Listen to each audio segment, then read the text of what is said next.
In today's episode, we're going to cover how to improve from 3.5 to 4.0. So I'm talking, of course, about the USTA NTRP rating scale. And a few months ago, I did an episode on how to improve from 4.0 to 4.5, and I'm kind of working my way down. And today we're going to talk about improving from 3.5 to 4.0. But even if you're not a 3.5 player, I'm going to cover a lot of reasons that you might be stuck at whatever level that you are currently at, and I'm going to show you several solutions to each of those reasons on how you can kind of get unstuck and raise your level by a half a point or more. So we're really going to focus on the things I see at 3.5, but again, this is going to apply to a lot of you regardless of your level. So the thing I'm going to do is cover a bunch of examples, and what I'm hoping for you is, not every single one of these is going to apply, but I'm hoping that 1, 2, maybe 3 of these really resonates with you, and you're like, oh, that happens to me all the time, and I'll be able to kind of illustrate it, hopefully in a different light for you that kind of creates a little bit of a light bulb moment in your head. So that you can go out and practice differently or implement something differently in your next match. So hopefully I'm able to do that here for you today. So the first thing we need to talk about is what are the differences between a 3.5 and a 4.0 player. And like I said, it could be a number of different things, but I wanted to start with the USTA's NTRP characteristics of a 3.5 player. So I pulled up this document here that kind of outlines the characteristics of players all the way from 1.0 to 7.0. And we're right in the middle here at 3.5. So it says this player has achieved stroke dependability with directional control on moderate shots, but still lacks depth, variety, and the ability to alter distance of shots. The effective use of lobs, overheads, approach shots, and volleys is limited. This player is more comfortable at the net, has improved court awareness, and is developing teamwork in doubles. So that is the USTA's kind of definition of 3.5. A few takeaways there for me are going to be has directional control, so that means you can hit your ground strokes, forehand, backhand, in either direction. If you need to redirect the ball down the line or continue to keep the ball cross court, you're able to do that, but lacks depth is a key there. I would say that that's probably accurate for a lot of 3.5 players. They're not really trying to push the ball deep back near the baseline. They're more just trying to get it directionally correct.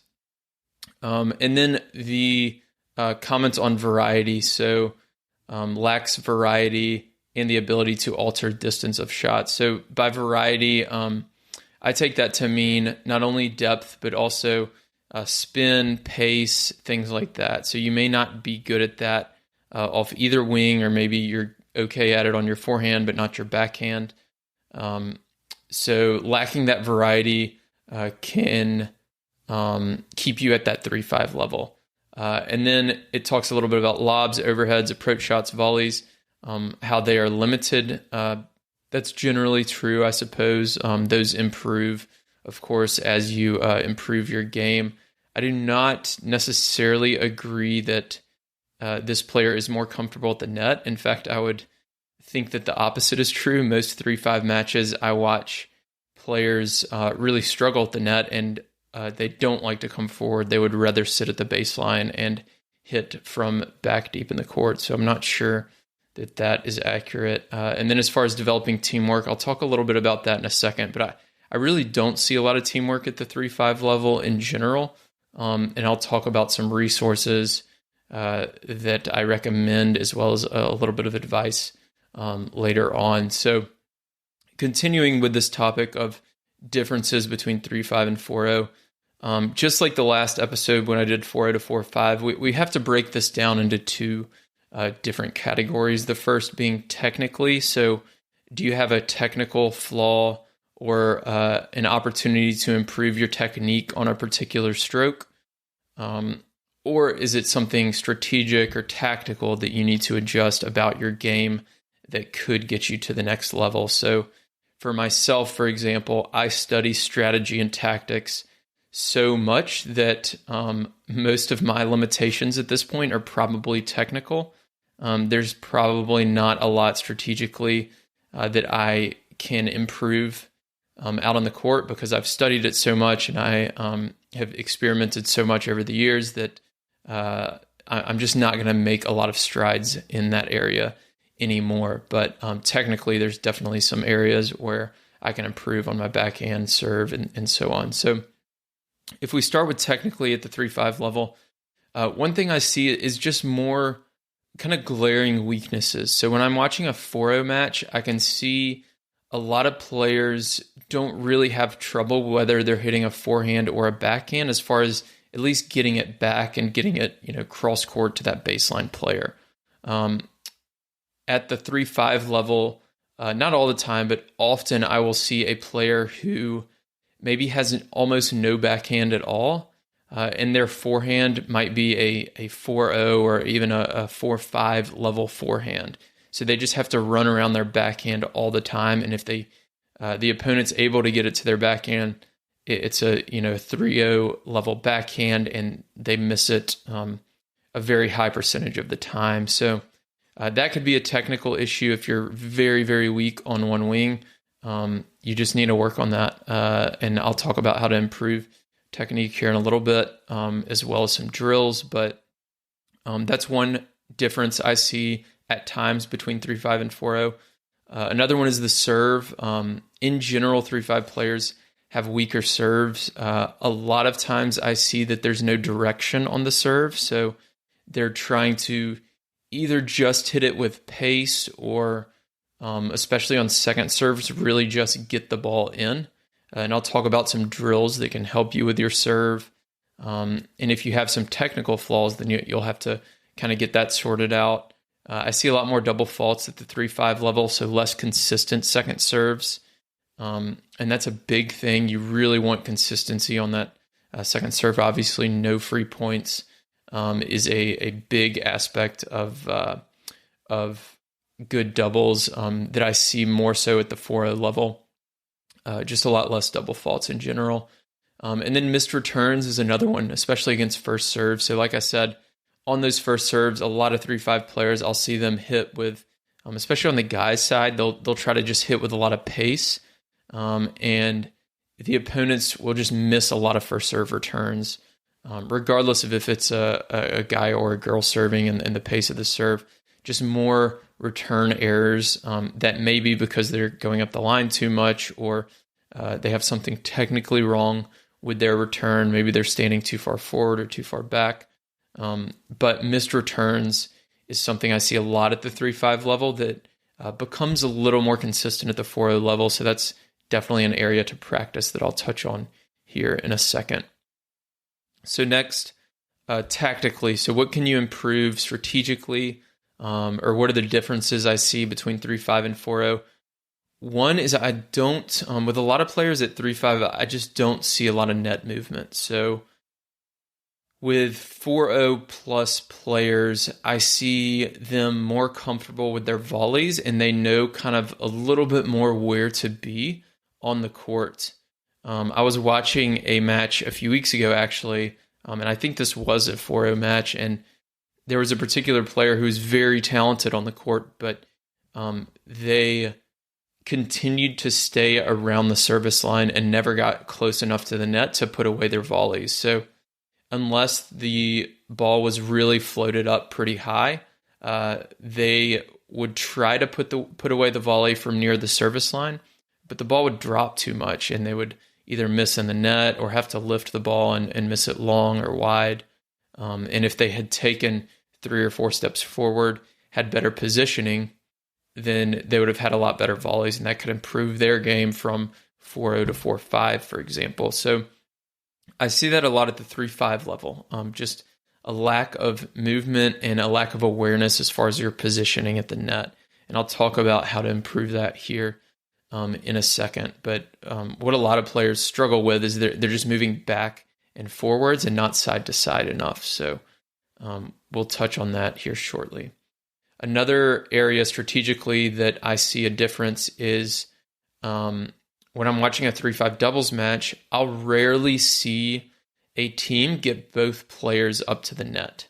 I start to see that more at the 4-0 level. And the reason for that is, again, I disagree with the USTA here a little bit. I think 3-5 players are much more comfortable at the baseline. So if they get an approach shot, they will step forward towards that service line, hit it, and then retreat and fall back. They're typically afraid to get lobbed.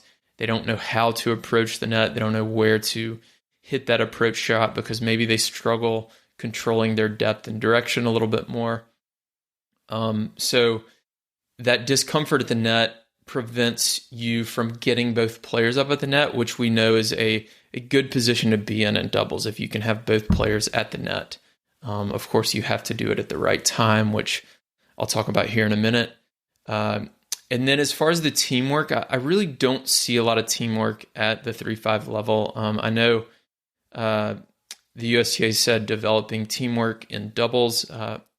Developing seems a little generous to me. I feel like most 3-5 matches I watch, it'll be more, rally cross court, lob down the line, call a switch, and that's about it. There's not really any called poaches. There's not really any strategy to the serve games, no formations or anything like that for the most part.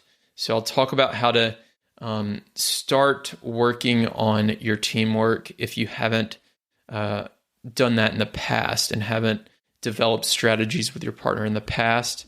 I'll give you some basic kind of examples to start with, things that are pretty easy that you don't have to kind of dive into to 5-0 plus level strategy. So those are the big differences I see between 3-5 and 4-0. Next, I want to talk about how to improve a lot of those differences.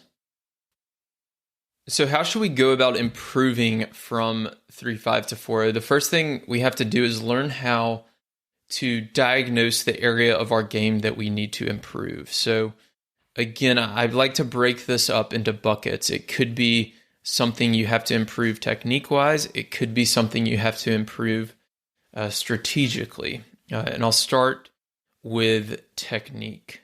So if you have a particular stroke that you just don't have good technique on, that's going to be a big limiting factor for you.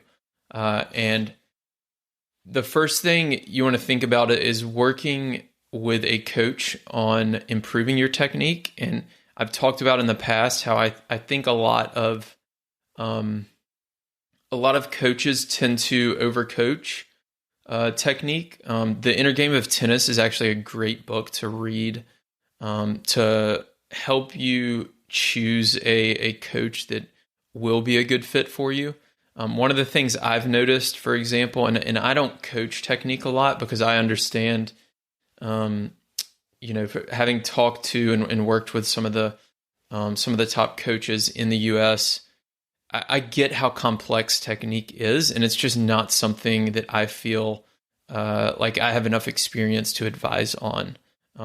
But if you're working with a coach, some things I've noticed that make a good coach technique-wise. One, they don't talk too much. So during, if you're doing a private lesson, you want to be hitting a lot of balls.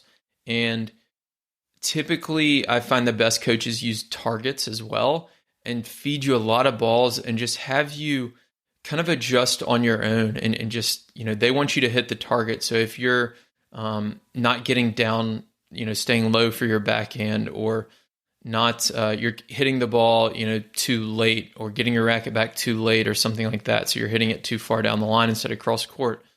They'll just let you make the adjustment by giving you a target out there. So if your coach is spending too much of the lesson just talking to you, then I would I don't know, at least ask them to feed you some more balls, set up some targets with you.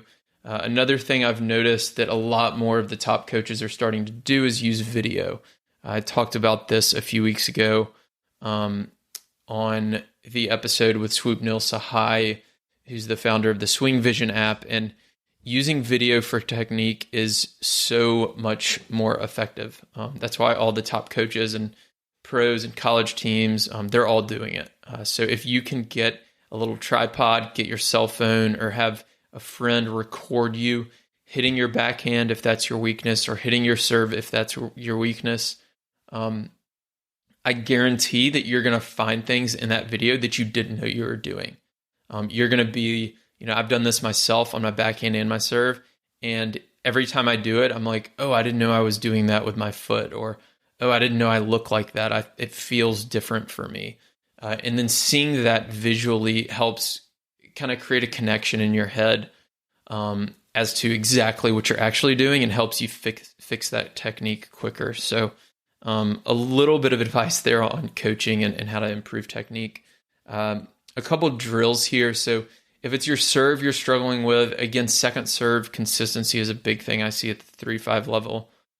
Go out there and set up targets. One of the best targets you can use for your second serve, especially if you're having trouble with consistency, is just go for the deep corners. So in the deuce court, that means going for that back left corner of the service box. In the ad court, you're going for that back right corner to the righty's backhand. The reason going for the deep corners is good is because it allows more time for the ball to drop once it clears the net. So you'll make a lot more second serves going for those deep corners. And it also creates a pretty difficult second serve return if you're able to get depth. So what I like to do is put some lines within 3 or 4 feet of the service line and try to hit my second serves past that line. So if you can get good depth on your second serve, that's going to be a really good weapon to have. And it'll help you generate more consistency. On the return, like I said, I see way too many missed returns at the 3-5 level, and for some players at the 4A level as well. Just practice your weaker side. Go out there, have an opponent or a partner hit some serves from the service line so that they can hit with a little more accuracy, and have them hit the serves to your weaker side, and just practice a high percentage cross court target, aim over that middle net strap area. I like to target that singles line, maybe 4 or 5 feet past the service line if you can, because most players are going to serve and stay back. And if you can get good depth on that return, then that's even better. And just practice that return on the weaker side. Ground strokes, if you have a super weak backhand or a super weak forehand, a simple rally cross court with your doubles partner can help. And like we talked about in the episode I had with Uros Budamek a few weeks ago, you're going to feel uncomfortable in a lot of this stuff. And without feeling that discomfort, you're not going to be able to grow and improve these areas of your game. So rallying cross court is a great way to work on your backhand or your forehand. One great game for 3-5, 4A level players, even higher than that, is play points cross court with your doubles partner. And you can just feed these. You don't have to serve. If you want to practice serve and returns, that's good too. And you can play to 11 or whatever you want to go to, and get in that cross court rally and focus on depth. Depth I've talked about a few times here, but you'll play cross court, that center service line, and then create an imaginary line across the center of the court. The doubles line is good, so that's what you'd consider in, so just half of the court. You play cross court. Any ball that lands past the service line, you'll stay back on. But as soon as somebody leaves a ball short, if it lands in front of the service line, that player who has the short ball has to approach and come forward. And you continue to play the point out, and you can play to 11 or 15 or whatever. And that'll help you work on your depth on your ground strokes.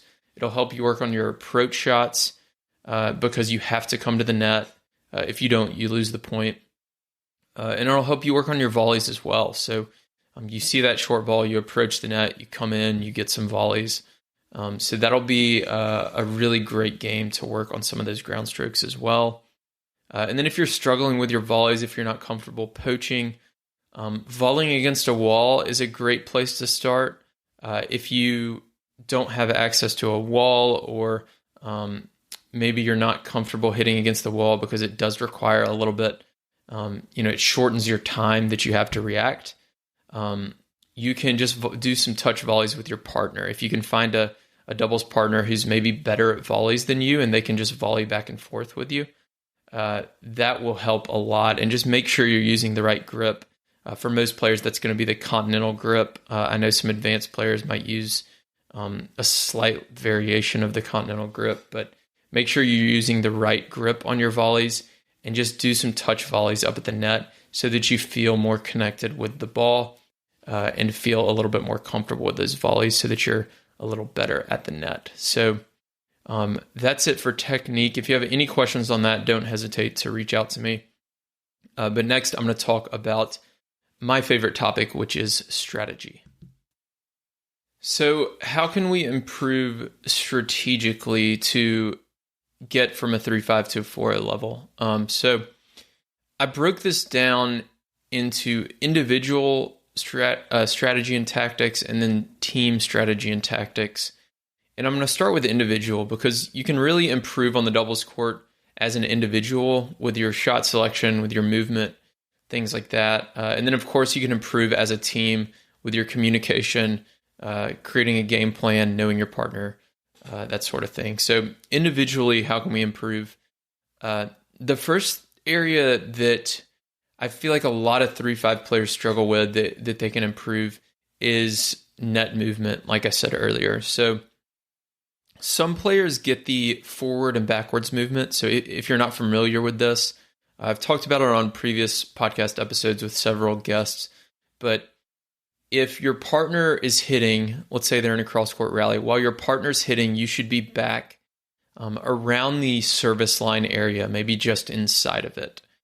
The reason for that is if they hit it at the opposing net player, you need to be prepared to defend, because that ball is going to come at you pretty fast and you're not going to have a lot of time to react. So by moving back closer to the service line, you've bought yourself a little bit more time to react. Now, when your partner hits that ball cross court, you should start to move forward, especially as soon as you know that the opposing net player is not going to have a volley and that ball is going to get to the player at the baseline on the other side of the net. You should be moving forward, getting closer to the net, applying pressure to the opponent. So that's how you'll move forward and back. And then laterally will depend on the quality of the ball that your partner hit. Now, if your partner has a short forehand and you know they like their forehand, odds are you can probably go ahead and start to move forward and move laterally kind of towards the center of the court, because if you force that opponent to redirect the ball down the line off of your partner's short forehand, they're probably going to miss that shot because your partner just hit a really good short forehand, which is one of their strengths. Other things you can look for is depth. So if your partner hits a shot and pins the opponent deep, if you see that ball cross the net and you see it's about to land really deep in the court and the opponent is kind of way behind the baseline, you can wait until they start to swing and you can move to the side towards that center net strap area to either pinch or kind of poach on that shot so that you can get an easy volley. You can also fake. So faking is a great way to get in the opponent's head. What that would look like is as the ball crosses the net and goes towards the opponent, or maybe right before it lands, you can move towards the center service line area and then recover over towards the doubles alley for a volley if the opponent does redirect that ball down the line. This will force a lot of errors. This will get you a lot of volleys. And when you do all of this, you want to make sure that you're pretty close to the net to make sure it's an easy volley. But again, you're moving forwards and backwards, kind of following that ball, and then side to side based on the quality of the shot that your partner hit. You also want to consider the angle that the opponent has. If they have a short ball from the doubles alley or from outside of the doubles alley on their stronger side, then they're probably going to be able to redirect that down the line pretty easily. So you might want to cover the line a little more. But if they're deep in the court, closer to the middle of the court, you can give up a lot more of the alley because they don't have a great angle. So that is a few tips on net movement that you can start with on an individual basis. A couple other things to focus on as an individual as far as tactics go. Consistency from the baseline is a big thing. So this really has to do a lot with shot selection. A lot of players at the 3-5 level are just going down the line too much. Sticking with a solid cross-court shot is typically the better play from the baseline. Winning the point from the baseline in general is going to be a bad strategy. And if the opponent does poach and beats you a few times, then you can start to think about hitting down the line or lobbing them, things like that. But typically, if you hit a solid cross-court shot at the 3-5 level, the opponent's not going to be able to do a whole lot with that volley when they poach, because for the most part, they either don't have strong volleys or their positioning might be off. They may not be close enough to the net, like we talked about earlier. So make them beat you a few times before you try to redirect that ball down the line, and really work on that depth and moving forward, approaching the net when you get a short ball. Being stuck at the baseline is definitely a characteristic of a 3-5 player. And if you can kind of expand your comfort zone there a little bit, anytime you see a short ball and you can get a solid forehand on it with good depth at the baseline player, practice approaching the net and working on your volleys up there. And then the last thing you can do individually is really just study the opponent. So when your partner's serving, study the returner, see if they're comfortable with their forehand versus backhand return, see which direction they hit each of those. A lot of players only like to hit their forehand and backhand returns across their body. So that means when they're in the ad court, for example, that backhand's going to go cross court every time. So you can kind of read that and start to call some poaches or pinch towards the middle a little bit more to help your partner out. While you're serving, you can do the same thing, studying the opponent. During the point, you can ask yourself questions like, should I have hit that ball somewhere else earlier in the point? Did that opponent have trouble with that backhand volley? Do they like their forehand or backhand better in general? Things like that. So really studying the opponent on a regular basis can kind of work that strategic muscle and help you start to develop a game plan a little bit better. So next I want to cover starting to play like a team, because this is definitely the level where you should probably start to work on teamwork a little bit more. And in my mind, I think that really starts with serve strategy. So for the most part, 3-5 players are not communicating with their partner as far as serve strategy goes. They're not calling poaches. They're not calling serve locations like the higher level players will do. And I think the simplest way to start with this, you can call serve direction if you're comfortable with it. So if you're comfortable saying just pointing serve to the backhand or serve to the forehand, you can do that with hand signals or just talking to your partner between points. But if you can't do that, I would just start with hand signals on for the net player, whether they're going to stay or poach. And you can do that with a closed hand. So just, you create a fist behind your back, and that means stay. And then an open hand, so like you're doing a high five or something, just an open hand behind your back means poach. And I would encourage you to try to poach one time per game. And talk with your partner about that. first serves are going to be better times to poach. In the deuce court might be a little bit easier for you since if you're right-handed, you have a forehand volley in the middle. You might want to do it on low-risk points. So if you're down break point, 15-40 or something, you might not call it.